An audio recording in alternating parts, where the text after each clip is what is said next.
the blonde bombshell actress Jane Mansfield, and many others who actually worship Satan and invoke the powers of satanic black magic, and priest Anton LaVey performing a ritual for Miss Mansfield at her home in Hollywood. Notice, of course, the skulls there on the small table, and Mr. LaVey, of course, or Priest LaVey, with his horned headdress.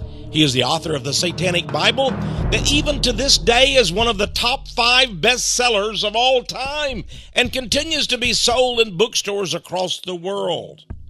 In it are contained the 9 satanic statements, the 9 satanic doctrines or belief. And of course, the most important of all, Satan advises his followers, do what thou will shall be the whole of the law. A well-known witchcraft newspaper carried this illustration.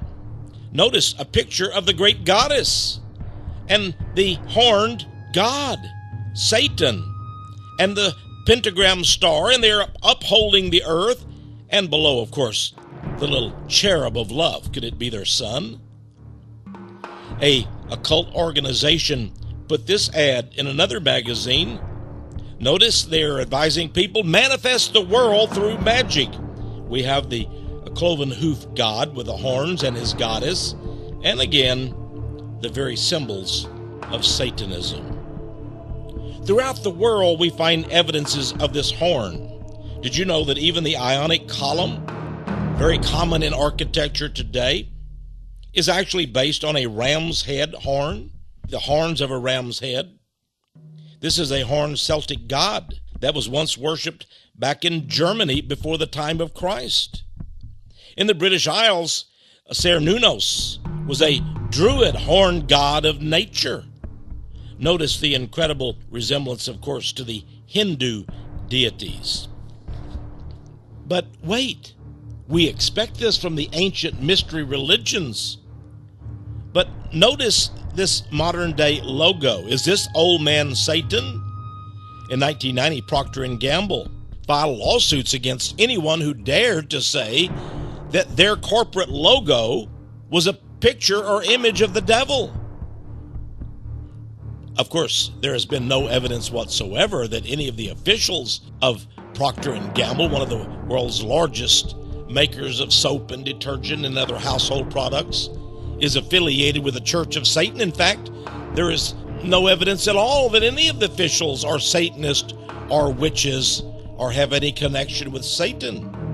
But this old corporate logo is very, very suspicious. Perhaps Procter & Gamble has no knowledge at all of the true meaning. But does that not look like horns and the old man in the moon?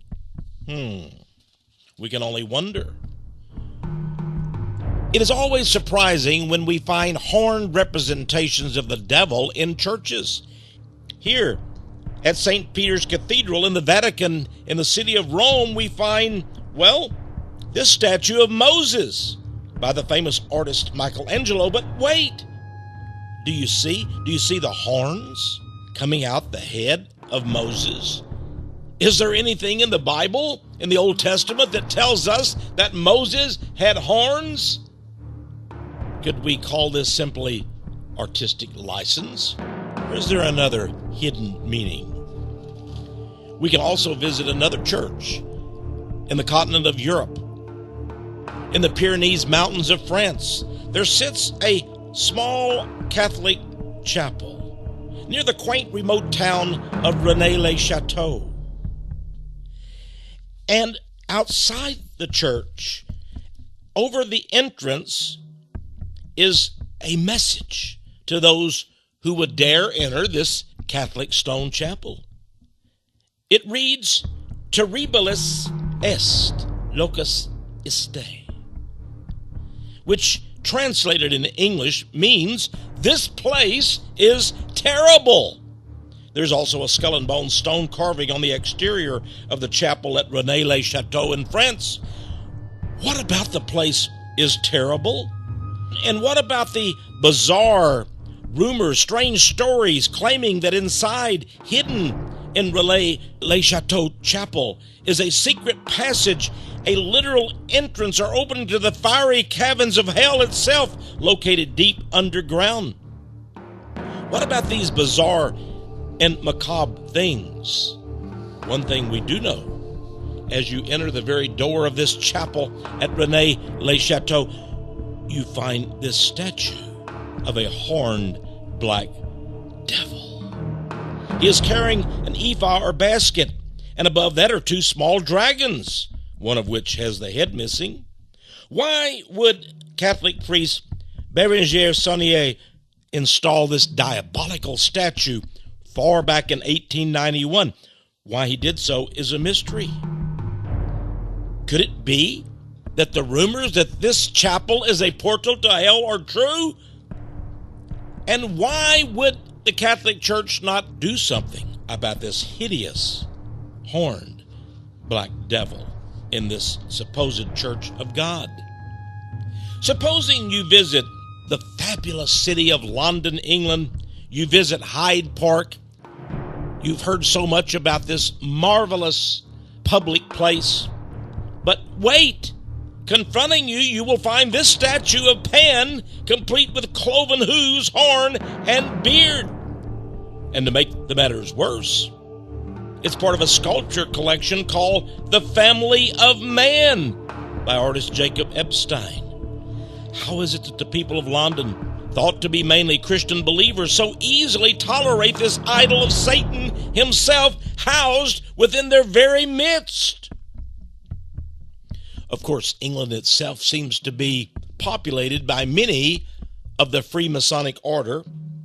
England's Grand Lodge reveals that it too seems to have a lot of devotion and reverence for these Pan-like winged beings in this case. Here are some of the arms or the insignia of England's Grand Lodge. Notice these half-beast, half-man or half-woman creatures. The goats. This book, published in England, Examine the Witches' God. Do the witches have a god? We know they worship the great goddess, but do they not worship Pan?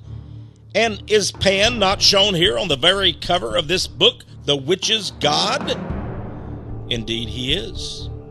Some say that ivy and holly are his favorite vegetation, and thus on the buildings of the campuses in America of Harvard, Yale, and other elite establishment colleges, we find this same vegetation. Pan, father of Hermes in the ancient mystery religion, god of secrecy, is often pictured as the green man, a vegetation-covered deity. When we walk along the sidewalks of most American cities today, we do not expect to find devils in stone, but indeed we do. Visit Houston, Texas, Cleveland, Ohio, Detroit, Michigan, Los Angeles, California, or in this case, West 88th Street in New York City, and notice the devil that is in the keystone above the window of this building. What is the devil doing in this strange location? And do the people who reside in this building or work in this building not have an eerie feeling about it? In Hollywood, California, the building that houses the Motion Picture Producers of America organization, have this devil, again with horns, in stone on the facade outside. Does this indicate that the devil, in fact, is the god of the Motion Picture Producers of America? Well, perhaps so. Back to New York City again. Just think of these places. You're walking along, and you come face to face with the devil. You say, where? Well, just look up, because here are some of the devils that we have discovered in our travels to the great city of New York. Yes, the devils seem to be staring, leering, mocking, grinning, menacing the passers-by. Sometimes they are festooned with serpents and other strange creatures. Some say, what are these idols doing in the great cities of the world, and especially the United States of America? What are these idols doing? Others would say, what does it matter? They're just creatures of stone. They have no